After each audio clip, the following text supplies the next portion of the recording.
Hi, I'm John Witman, and today is World's Oceans Day. The oceans provide the foundation of life on the planet. But as you may know, the oceans are in trouble.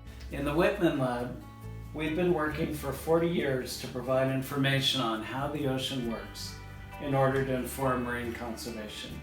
Here are some of our thoughts for World's Oceans Day.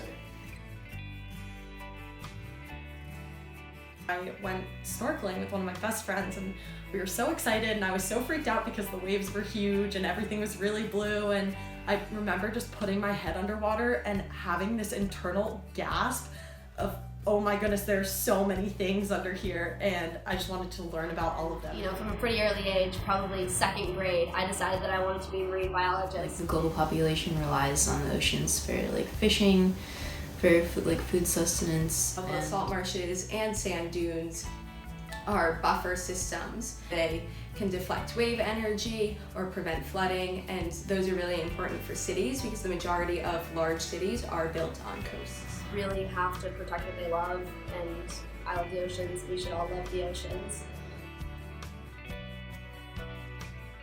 I think the greatest threat to the oceans right now is climate change. Organisms don't function as well, or they're just driven to extremes that they're not used to.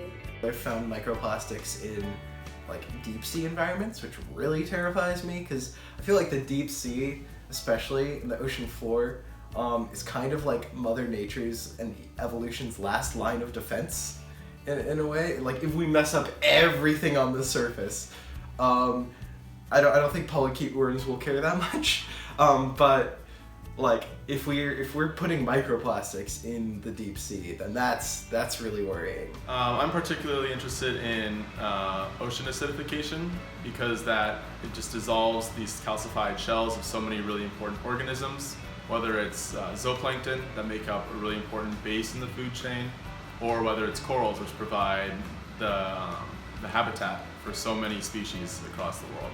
Overfishing is a huge problem right now. So for centuries we've been fishing down food webs, meaning we're taking the largest fish and the largest predators from marine ecosystems and thinking that the resources won't be depleted. But at this point, we know that that's not the case. We know that there's a limited amount of resources, a limited amount of fish in the ocean, and we're still understanding how important these top predators are to these ecosystems. There are a lot of factors impacting the ocean, and it's really important because the ocean does serve as such a big part of our livelihoods, which we take for granted a lot of times.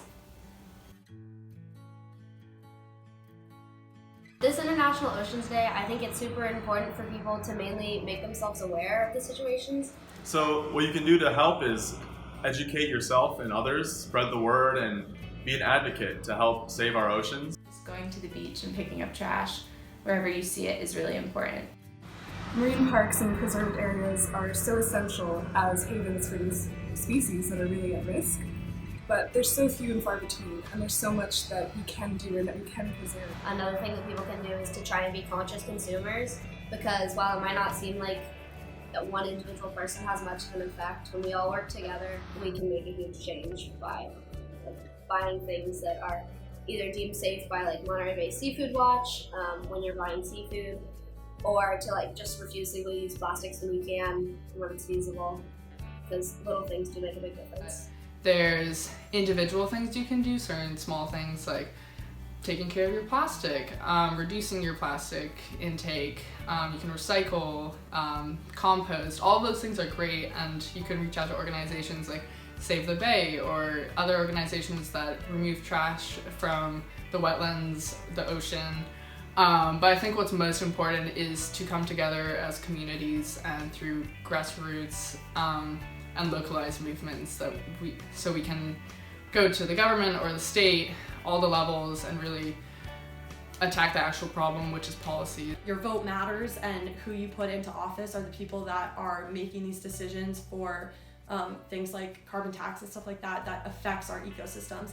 And if you don't know a lot about the politicians in your area or a legislator in your home state, learn about it. Look online, resources out there, talk to a friend. And if you do know a lot about it, that's awesome. More power to you, use your vote. So on World Oceans Day, let's take a moment to reflect on what the ocean provides for us and what we can do to give back to the ocean.